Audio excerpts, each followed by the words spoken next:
도시는 사람들을 끌어들이는 힘이 있습니다. 그래서 사람들은 자꾸 도시로 모여듭니다. 도시는 끌어들인 사람들을 변화시키는 힘도 있습니다. 그 도시에 맞게 사람들을 변화시키죠. 그래서 교회가 세워진 그 도시의 속성 때문에 교회도 도시의 속성을 담게 되고 지대한 영향을 받을 수밖에 없게 되는 거죠.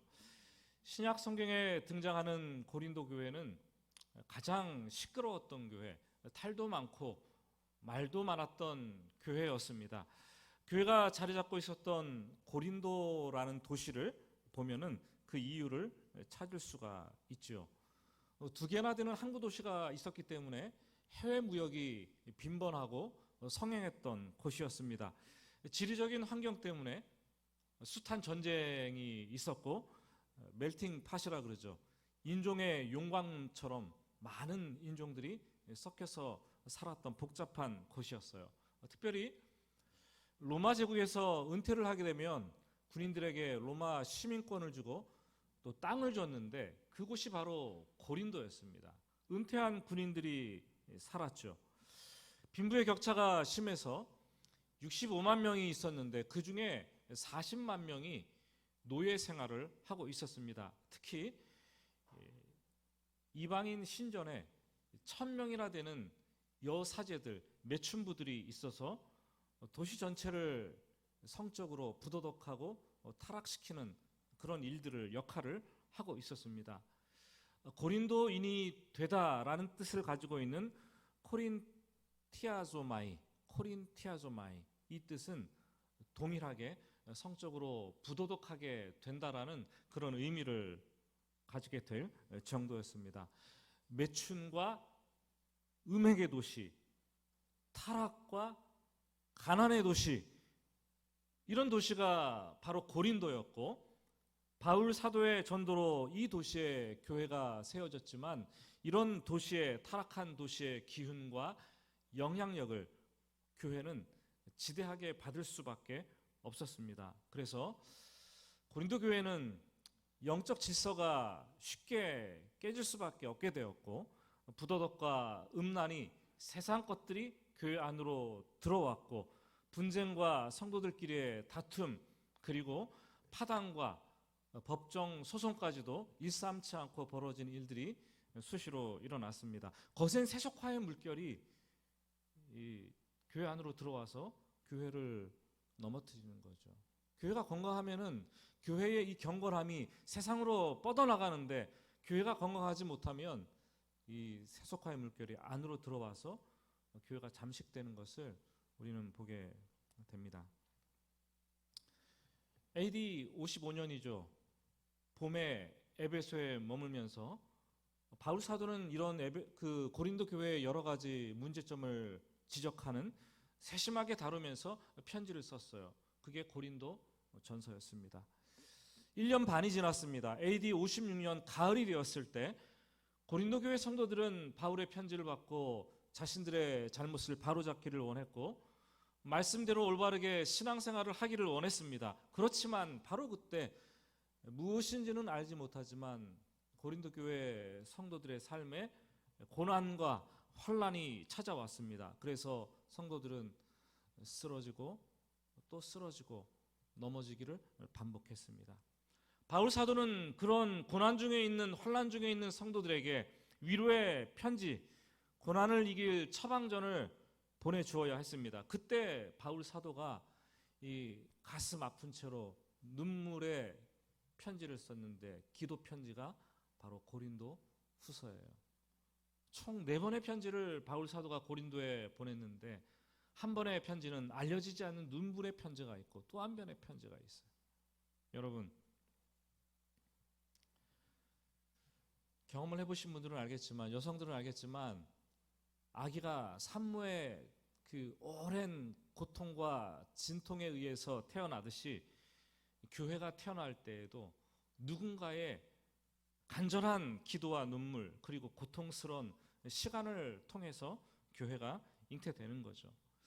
그런데 그렇게 탄생한 교회가 기쁨만 주면 좋겠는데 또 누군가에게는 굉장한 큰 고통을 안겨줍니다. 교회가 잉태하도록 산고의 고통을 치른 사람들에게, 교회가 건강해지도록 알게 모르게 보이지 않는 곳에서 수고와 헌신하는 성도들에게, 교회를 염려하며 눈물 흘리고 기도하는 성도들에게 때로는 말할 수 없는 고통을 줍니다. 제가 장담하건대 교회는 성도들에게 한없는 축복의 하나님의 선물이지만 동시에 깨어있는 신실한 성도들에게는 평생의 고통일 수도 있어요.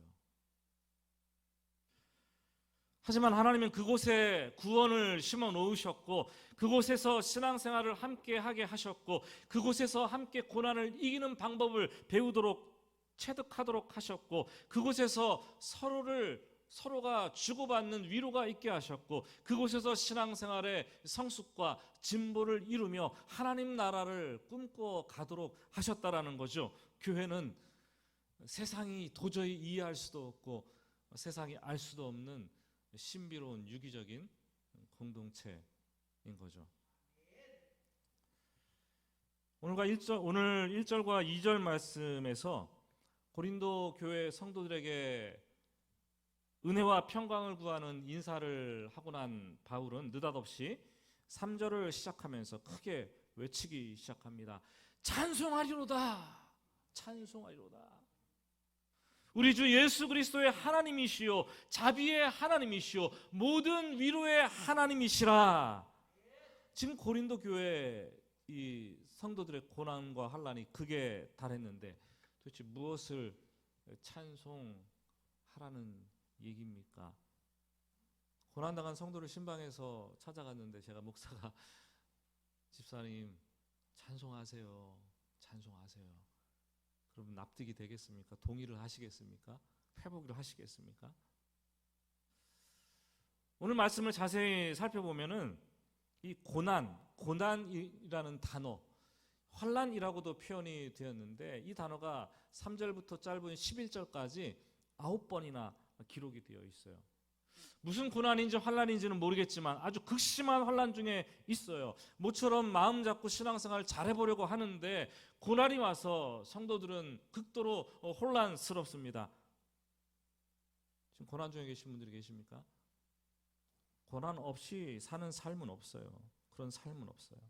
모든 사람에게 고난은 상수입니다.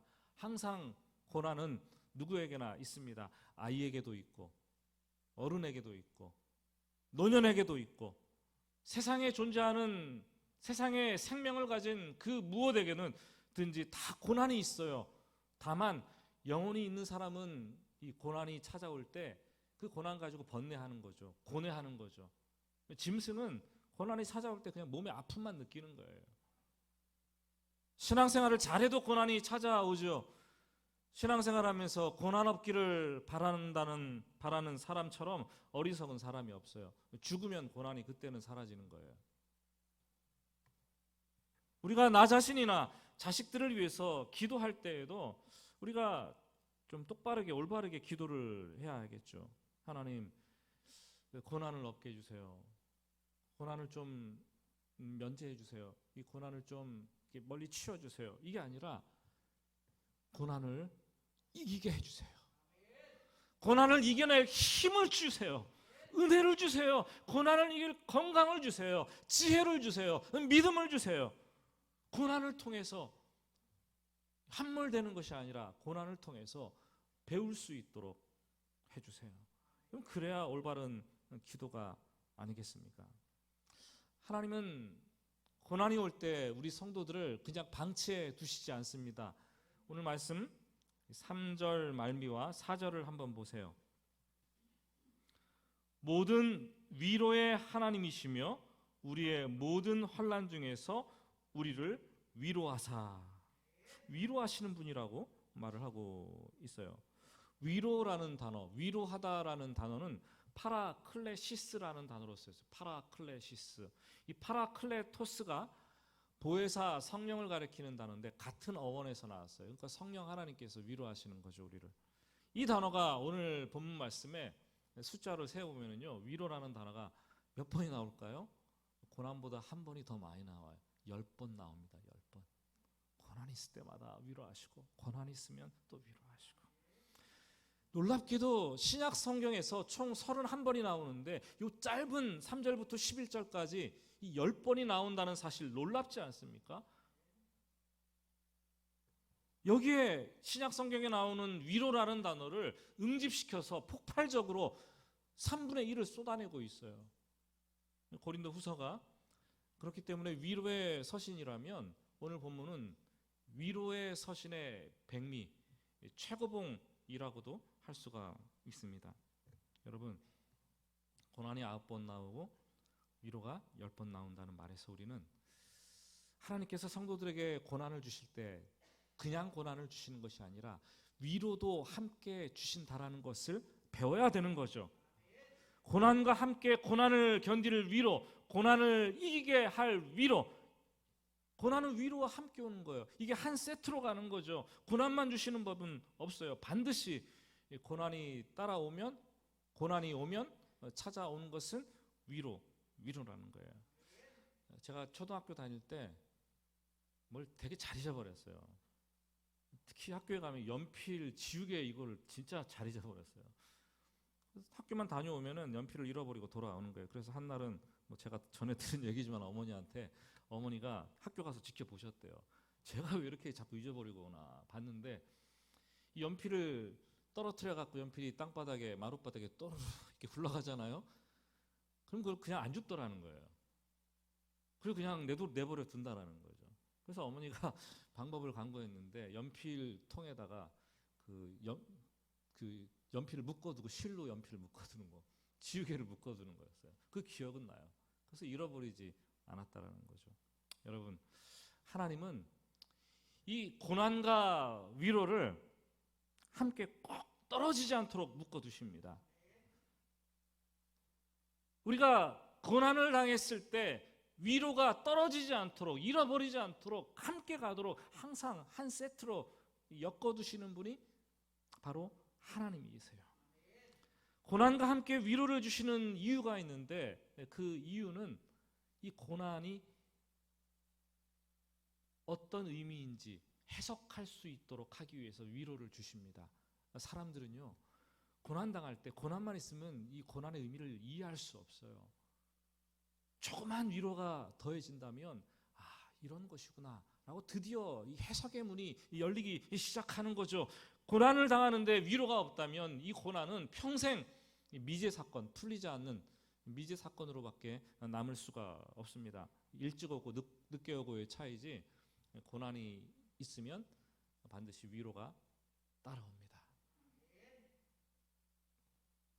그런데 종종 우리가 신앙생활을 하면서도 위로를 느끼지 못하는 이유, 위로를 받지 못하는 까닭이 있습니다. 그건 뭐냐 하면 고난 중에 지금 내가 당한 고난이 너무 커서 그 고난에 집중하느라, 그 문제에 집중하느라, 그 상황에 집중하느라 하나님께 온전히 집중하지 못하기 때문이죠. 신앙은 집중력이에요. 신앙생활을 잘하고의 못하고의 싸움은요, 집중력의 싸움이에요. 집중력. 얼마나 하나님께 집중을 하느냐, 거기서 신앙의 성공과 실패가 결정나는 거죠. 특히 고난 중에 있는 사람들에게는 이 집중력이, 하나님에 대한 집중력이 2배나 요구되는 거예요. 하나님을 향한 집중력이 떨어지면 어린아이처럼 질문을 던지게 되는데 꼬리에 꼬리를 물고 던지게 됩니다. 왜 나에게 이런 고난을 주시는데요? 왜 내가 이런 박해를 받아야 되는데요? 부당한 일을 하다가 고난을 겪게 된다면 내가 이해는 하겠지만 도대체 왜 나에게 이러시는 건가요? 악한 사람, 저 사람 보세요. 저 사람들은 저렇게 잘 먹고 잘 사는데 왜 그냥 지켜보십니까? 하나님, 왜 나에게 이런 고난을 주시고? 제가 이해할 수 없습니다. 하나님 정말 살아 계십니까? 질문을 던집니다. 우리는 이런 질문들을 신정론이라 그래요. 신정론. 신이 정당한가? 정당한가? 예수를 믿어도 이 신정론의 문제를 풀지 못하면 위기의 상황이 될 때마다 계속 고민을 합니다. 하나님을 내가 믿어야 되는지, 하나님을 믿지 말아야 되는지, 신앙이 마구 흔들리게 되는 거죠.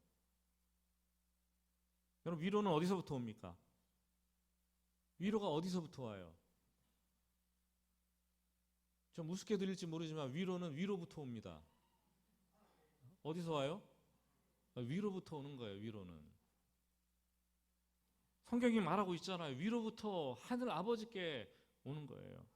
근데 자꾸 문제만 보고 있으니까, 상황만 보고 있으니까, 고난만 보고 있으니까 위로가 되지 않는 거죠.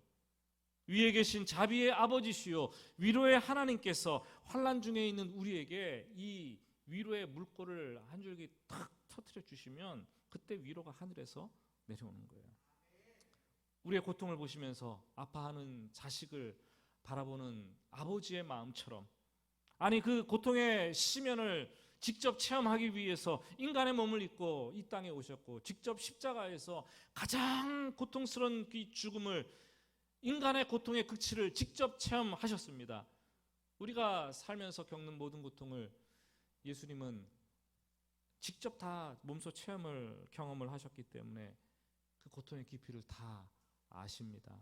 그리고 우리가 고통을 당할 때 어김없이 위로의 종을 들고 딸랑딸랑 거리면서 위로의 문을 열어주시는 분이 바로 여호와 하나님이십니다. 그럼 문제는요, 하나님께서 우리가 고난을 당할 때 위로해 주신다 그랬는데 어떤 방식으로 하나님께서 위로를 해 주시는가 궁금하잖아요. 하나님은 하나님의 속성이 위로이기 때문에 하나님께서 하시는 말씀도 위로가 됩니다.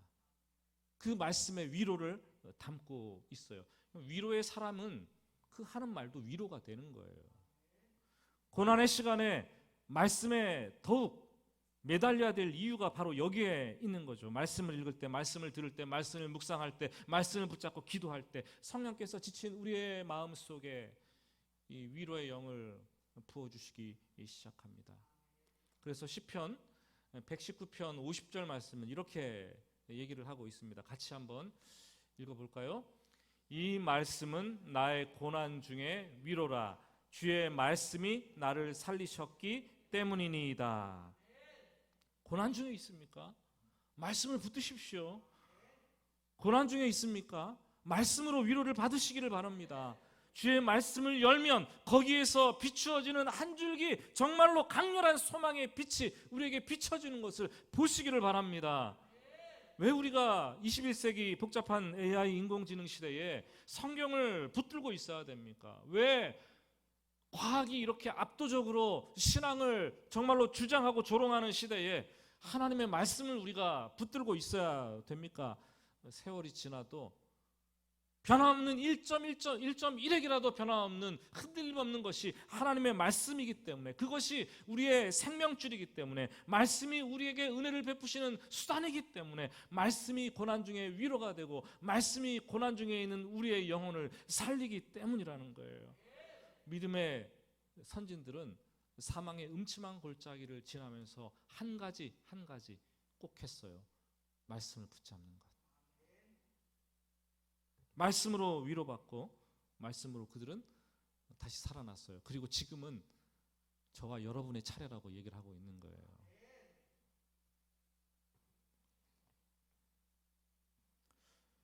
오늘 본문에서 고난이 9번 나오고 위로가 10번 나오는데 그거보다 훨씬 많이 나오는 단어가 있어요. 뭔지 아십니까? 말씀을 한번 눈으로 보세요. 어떤 단어가 더 많이 나올까요? 우리라는 단어예요. 우리라는 인칭 대명사. 우리는 우리에게 우리를 헤메이스, 헤몬, 헤민, 헤마스, 헬라어에서 격을 계속해서 바꾸어가면서 우리라는 단어를 18번이나 사용하고 있어요. 3절부터 11절까지 1장 전체로 확대하면은 35번이나 기록이 되어 있습니다. 우리라는 단어가 성경에서 가장 많이 기록된 장이 고린도후서 1장입니다. 제가 언젠가 말씀드렸죠. 저희 집 강아지 이름이 우리인데 비 오는 날 데리고 와서 비우자 써고 제가 이시니까 그래서 우리 이렇게 우리 이름을 붙였어요. 예전에 집에서 고린도후서 1장을 한번 큰 소리로 읽은 적이 있었어요. 우리는 우리에게 우리를 막 이렇게 하니까 얘가 고개를 갸우뚱하면서 막 귀를 쫑긋해가지고 뭐지 하고 막 이렇게 듣는 것을 제가 기억이 났는데요. 그런데 그 작은 강아지 한 마리가 우리가 위로가 되더라고요. 물론 그 강아지 한 마리가 짧은 시간 스쳐 지나가는 잠깐의 그 기쁨과 위로를 줄 수밖에 없지만 그 위로가 되더라고요. 그래도. 근데 오늘 말씀은 우리가 위로가 된대요. 우리가. 예? 우리가. 위로는 분명히 위로부터 온다라고 말씀을 드렸습니다. 위로는 하나님께서, 위로의 근원 되신 하나님께서 부어주시는 거예요. 그런데 우리가 고난 중에 있을 때 종종 하나님으로부터 이미 위로받은, 고난 중에 위로받은 경험이 있는 사람들을 통해서 우리를 위로하기도 하신다라는 거예요. 그래서 4절은 이렇게 말을 하죠. 우리의 모든 환난 중에서 우리를 위로하사 우리로 하여금 하나님께 받은 위로로서 모든 환난 중에 있는 자들을 능히 위로하게 하시는 이시로다. 지독한 고난의 시간에 하나님께서 주시는 위로를 경험하고 나면은요, 지금 내 주위에 내가 경험했던 고난을 경험하는 사람들이 눈에 들어와요. 그 사람이 얼마나 아픈지, 얼마나 고통스러워하는지 그 사람에게 감정이입이 되고 동병상련의 그 애정을 느낄 수가, 애잔한 마음이 되어서 가슴이 미어지는 경험을 하게 됐어요. 나도 예전에 그랬는데 저 사람이 얼마나 지금 힘들까, 얼마나 고통스러운 시기를 보내고 있을까. 코로나가 그렇잖아요, 여러분. 코로나 안 걸리신 분들이 지금 다 걸리고 있는 것 같아요. 한번 다 걸려봅시다. 우리 전체 백신 맞게 그냥 면역이 되도록. 근데 코로나를 경험하면서 저도 그랬어요. 코로나 걸리기 전에는 교육자들에게도 뭐 빨리 털고 일어나야지, 성도님들에게도 이게 아프면 얼마나 아플까 이런 생각이 들었는데요. 제가 겪다 보니까 정말 죽을 것 같더라고요. 한 일주일을 세상에서 태어나서 가장 아팠던 것 같아요. 가장 아프고 한 달여를 참 고통스럽게 시간을 보내고 나니까 그 다음에 코로나 걸리시는 분들을 바라보니까 진짜 아프겠다, 정말 힘드시겠다 생각이 들어오더라고요. 여러분, 하나님께서 우리에게 고난을 주시는 목적은 우리에게 위로의 능력을 주시기 위함이에요. 내가 먼저 고난을 받고 그때 하나님의 위로를 체험했는데 그 사람의 고난을 이해하고 그 위로를 그 사람에게 주기 위해서 우리에게 고난을 주신다라는 거죠. 그러면 우리는 진정한 위로자가 될 수 있고, 내가 먼저 고난을 받고 나와 동일한 고난을 받고 있는 이들을 위로하는 사람이 될 수 있는 거죠. 6절은 그렇게 얘기합니다. 우리가 위로받은 것도 너희가 위로를 받게 하려는 것이니. 내가 위로의 경험을 해야지 그때 다른 사람을 위로할 수가 있는 거예요. 이 위로가 너희 속에 역사하여 우리가 받은 것 같은 고난을 너희도 견디게 하느니라. 여러분, 고난은 단순히 나의 고난으로만 그치는 게 아니에요.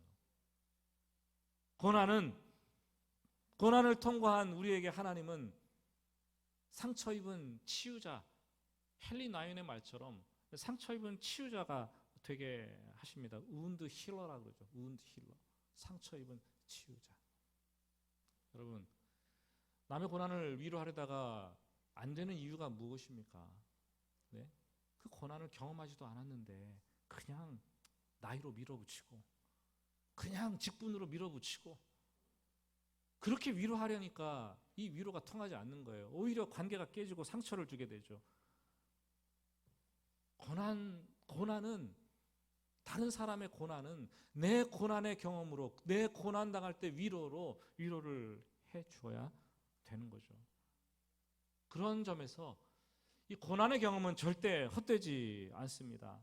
그래서 지금 여러분들이 만약에 고난 중에 있다면 생각을 해야 돼요. 그냥 힘들다, 어렵다 이게 아니라 내 고난을 어떻게 위로해 주시려고 하시는가, 내 고난을 어떻게 쓰시려고 하는가? 내가 받은 고난 중에 받은 위로를 나를 통해서 나중에 다른 사람 누구를 어떻게 위로하려고 하시는가? 이것을 염두에 둬야 된다라는 거죠.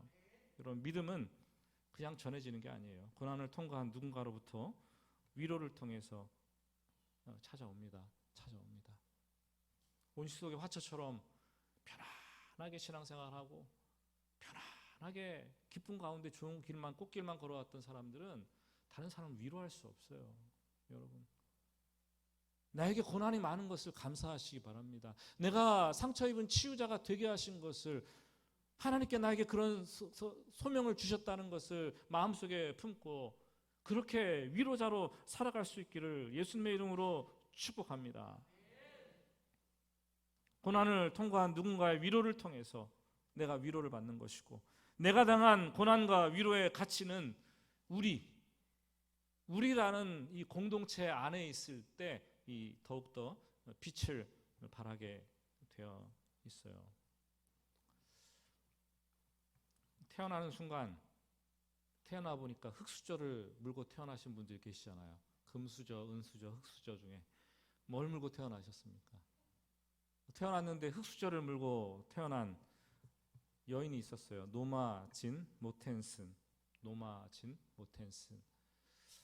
아버지는 이름도 모르고 어머니는 정신분열이었어요. 그래가지고 이 여아가 어렸을 때부터 남의 집에 보내지는 거죠. 남의 집에 수양딸로 보내지는데 이 집 저 집을 전전긍긍하게 됩니다. 8살이 되던 때에 하숙집 수양딸로 보내졌는데 하숙집 청년이 그를 성폭행을 하게 됩니다. 그리고 동전 하나를 던져주게 되죠. 수양 어머니에게 가서 말을 합니다. 그렇지만 오히려 흠씬 두들겨 맞고 이런 말을 들었어요. 야, 그 하숙생이 내는 하숙비가 얼마인 줄 아니? 그 말을 들었어요. 그 후로도 여러 가정을 전전긍긍하다가 나이가 들면서 결국 결심하고 집을 뛰쳐나갔습니다. 간 곳이 헐리우드예요. 헐리우드. 도망갔어요. 그리고 아예 이름을 바꿔버렸습니다. 마릴린 먼로. 여러분 잘 아는 분 아니에요? 마릴린 먼로. 트레이너들이 그녀를 멍청한 금발 섹시한 심벌로 만들어 놓았는데 세트장에서 항상 몇 시간씩 사람들을 다 기다리게 했대요. 그래서 제작진이나 사람들이 그녀를 굉장히 싫어하고 미워했답니다. 사람들은 몸치장을 하면서 그렇게 시간을 보내는 줄 알았대요. 그런데 나중에 알고 보니까 실상은 이런 일들이, 그렇게 하는 일들이 너무나 무서워서 분장실에서 계속 토하기를 반복하는 그런 일상이었다고 얘기를 합니다. 3번이나 결혼해서 다 실패했고, 그리고 35의 나이에 목숨을 끊었죠. 나중에 시신을 발견했는데 뭐 숱한 연문설이 있지만 한 손에 전화기를 이렇게 붙들고 있었대요. 그런데 아무에게도 전화를 하지 않았답니다. 그리고 생을 마감했다라는 거죠. 사람은 관계적인 존재예요. 태생이 그렇습니다. 그렇게 만들어졌기 때문에 소유가 아니라 이 관계 속에서 행복을 찾고 삶의 의미를 찾을 수밖에 없어요. 그래야지 행복하게 될 수밖에 없어요. 소유가 많아도 관계가 다 깨어지면 그 사람은 고독에 이르고 죽음을 생각할 수밖에 없는 것이 인간입니다. 우리라는 관계 속에서 인생을 배우고 사랑을 배우고, 우리라는 관계 속에서 고난 중에 위로를 주고받는 방법을 배웁니다. 우리라는 관계는 이 기독교 신학의 이 중심축이에요. 중심축. 하나님 나라의 영적 생태계는 우리라는 네트워킹 되어 있어요. 다 연결되어 있어요. 교회 오랜 신앙생활을 하고 있지만 그럼에도 불구하고 가장 안타까운 분들이 계시다면 우리라는 개념을 상실한 분들이에요. 개인이라는 관념이 너무나 강한 거예요. 그런 관념은 신앙을 한 발자국도 더 앞으로 내딛지 못하게 만듭니다. 우리라는 관계, 종종 아픔을 수반할 수밖에 없어요. 그래서 내려놓고 싶기도 하지만 우리라는 관계를 떠나서는 어떤 위로나 어떤 견고함도, 어떤 소망도 생각할 수가 없습니다. 우리는 그렇게 우리가 된 사람들이에요. 7절은 이렇게 합니다. 너희를 위한 우리의 소망이 견고함은 너희가 고난에 참여하는 자가 된 것 같이 위로에도 그러할 줄을 알미라. 같이 고난받고 같이 위로하자는 거죠. 부부 사이에 아무리 힘들어도 이 우리라는 개념을 지켜내시기를 바랍니다. 가정에서 우리라는 개념을 살려내야지 이 자식들이 안정감 있게 자랄 수가 있어요. 네 편, 내 편 아니에요. 남편은 남편이 아니에요. 남편이 누구 편이에요? 내 편이고 다 우리 편인 거예요. 다 우린 거예요. 목장에서 교회 공동체에서 우리라는 개념을 잃어버리면 우리는 사분오열되는 거예요. 고린도 교회 분열 시기와 같이 되는 거예요. 우리라는 개념은 우리가 죽을 때까지 붙잡고 살려내야 될 개념인 것입니다. 오늘 말씀 8절과 9절을 집중하면서 말씀을 마치도록 하겠습니다. 8절과 9절을 보시면 이 바울 사도는 아시아에서 당한 환난이 얼마나 극심했는지 살 소망까지 끊어졌다라고 얘기를 합니다. 무슨 고난인지 모르겠지만 바울도 이제 다 끝났구나, 끝이구나 라는 생각까지 들고 사형 선고를 받고 죽음의 문턱까지 들어선 것 같은 느낌을 받았어요. 그런데 그때 거기에서 바울은 죽은 자를 다시 살려내시는 하나님을 경험했죠. 여러분, 고난 중에 있을 때 때로는 죽을 것 같죠. 숨이 막혀서 질식할 것 같죠. 괜찮아요. 예수 그리스도를 죽음 가운데서 다시 살려내신 그 하나님께서 우리가 살 소망까지 끊어졌다 하더라도 우리를 다시 일으켜 세워내시는 분이 바로 여호와 하나님이십니다. 오직 그 죽은 자를 다시 살려내시는 하나님만 의지하라고 오늘 성경 말씀은 우리에게 권면하고 있습니다. 저는 오늘 좋은 이웃 주일이자 가을 학기 목장 개강 예배를 드리면서 간절한 바람은 우리 해오름 교회가 목장이 우리라는 이 개념을 정말 다시 한번 살려내자라고 부탁드리고 싶습니다. 한 사람도 소외되지 않고 함께 고난을 나누고 함께 위로를 주고받고 우리라는 아름다운 관계를 경험하면서 이 땅에서 부족하고 연약하지만 하나님 나라에 모형된 교회로서 하나님 나라의 가치를 같이 꿈꾸고 이뤄나가는 그런 공동체 되기를 예수님의 이름으로 축복합니다. 우리 같이 말씀을 가지고 잠시 기도하겠습니다.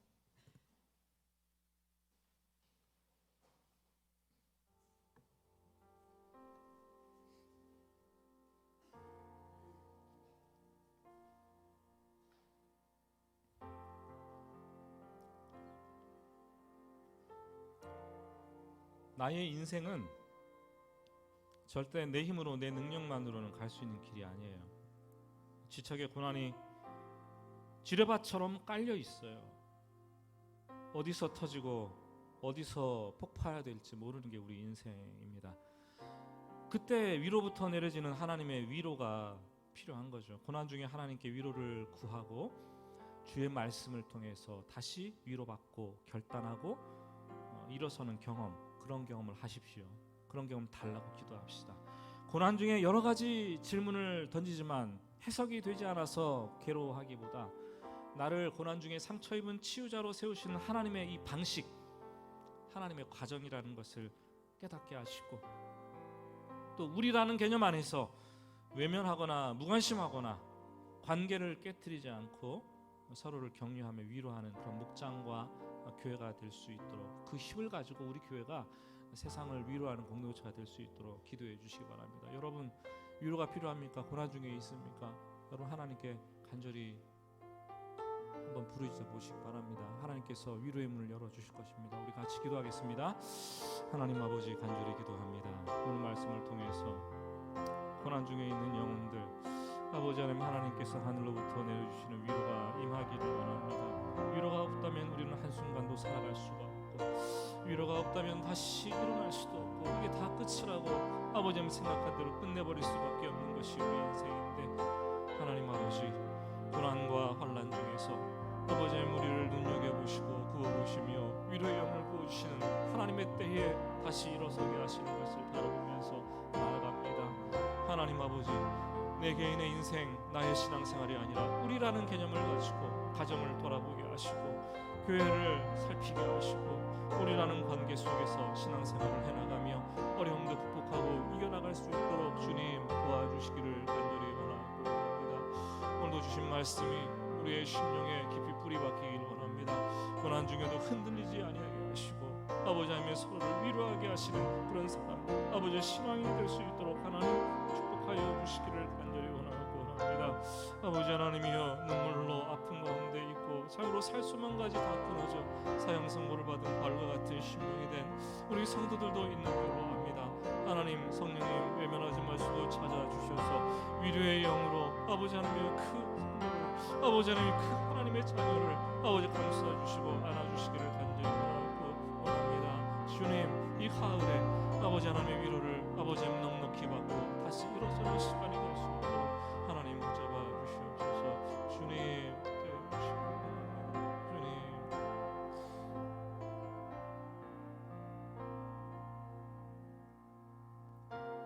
아파하는 자들에게 위로를 주시고 고난 중에 있는 자들에게, 환난 중에 있는 자들에게 다시 일어나는 것을 경험할 수 있도록 주님 도와주시옵소서.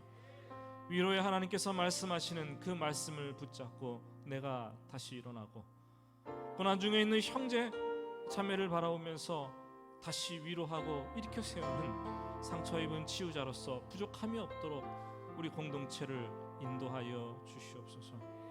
오늘 간구하는 우리 성도님들 한 분 한 분 찾아가 주셔서 위로의 영으로 함께 하시고 한 주간 보내면서 다시 일어날 수 있도록 주여 도와주시옵소서. 살아계신 우리를 위로하시는 예수님의 이름으로 기도드립니다.